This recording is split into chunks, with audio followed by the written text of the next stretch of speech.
Welcome to Driven to Draw. My name is Arvin, and on this video we're going to be covering how to draw in one-point perspective. So let's go.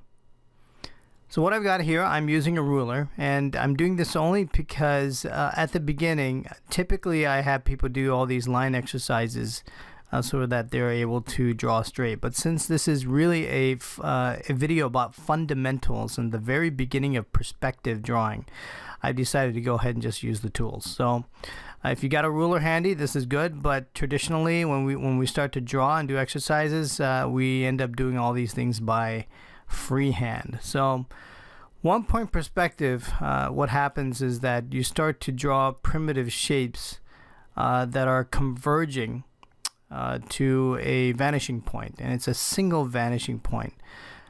Most of the time when you look at drawings, the most common form of perspective drawing is typically a two-point perspective, which is what we'll be covering in another video here in a little bit.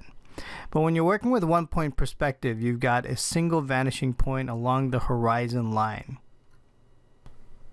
And the horizon line is really the line that separates the earth from the sky, and it is at the eye level. That is, when you're standing and looking out into the field or something, it's really looking at that break between the sky and the ground. So what I'm doing here is that typically when you're working with one-point perspective, you take straight lines or diagonal lines, and you just have them intersect right at the vanishing point. And you take several lines out. And the one practice that I want you to really get into is just to draw very primitive shapes. That means you can draw any kind of shape, and I would strongly suggest drawing just boxes and very simple primitive shapes.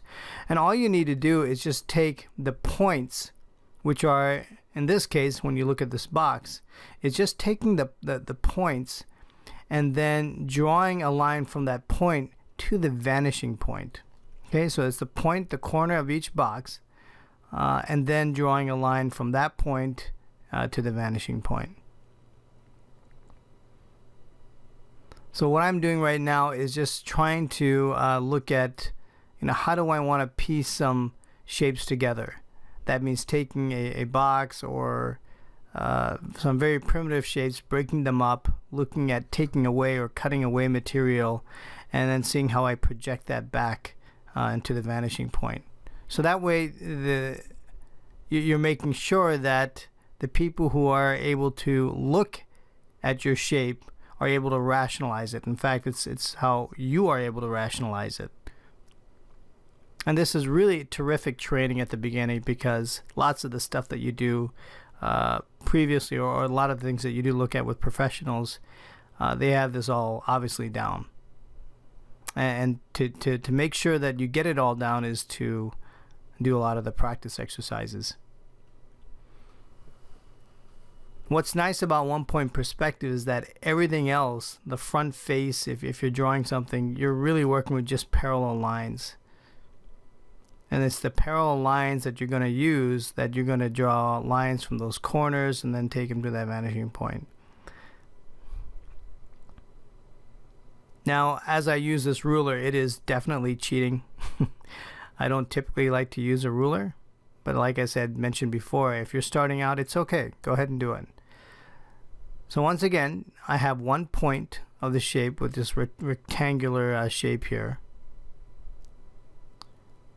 And I'm just going to draw another line here so I've got some space, because when I join it, or when I connect it to the vanishing point, I want to make sure that I'm able to catch that edge.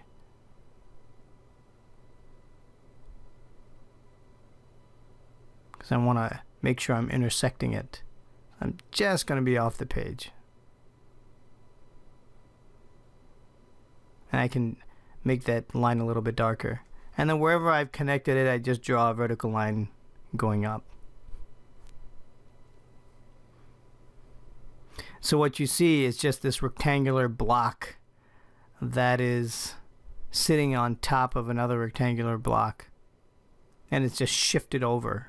You got one side, so it's not exactly in the center, it's just shifted over to the left.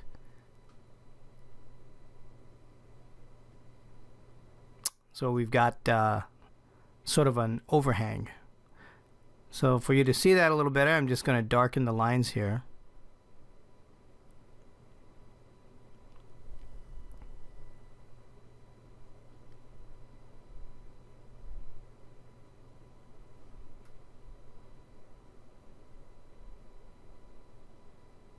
Once again, I'll darken the lines or the corners. I can just do that freehand. There we go.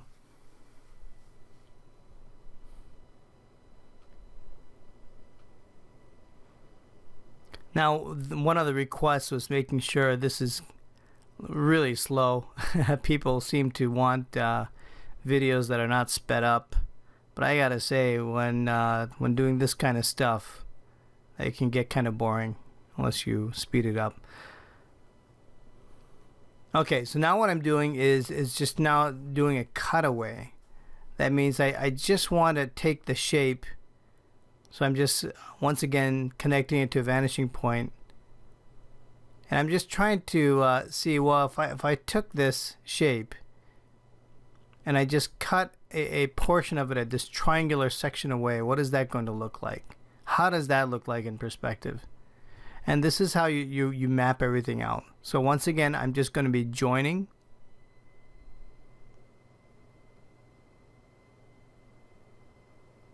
When I say joining, I'm going to be connecting again. So I'm just slowly mapping everything out, trying to see where things intersect. Now this will go parallel.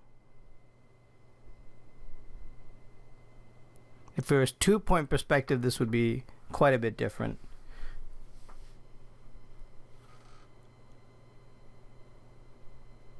I'll darken that line.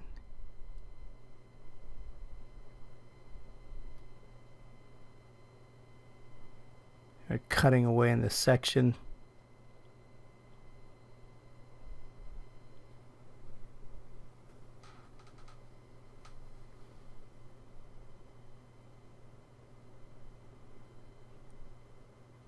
Okay, there we go.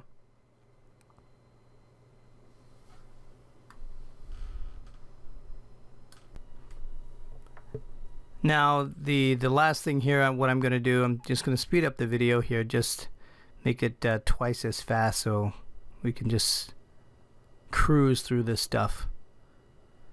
Now I'm just sort of establishing where the base is.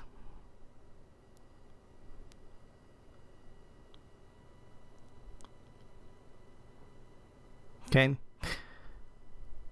and then I'm going to go back and I'm just going to establish where the hidden lines are, which is where the just sort of the skeletal structure, so that we know how thick this rectangular box is.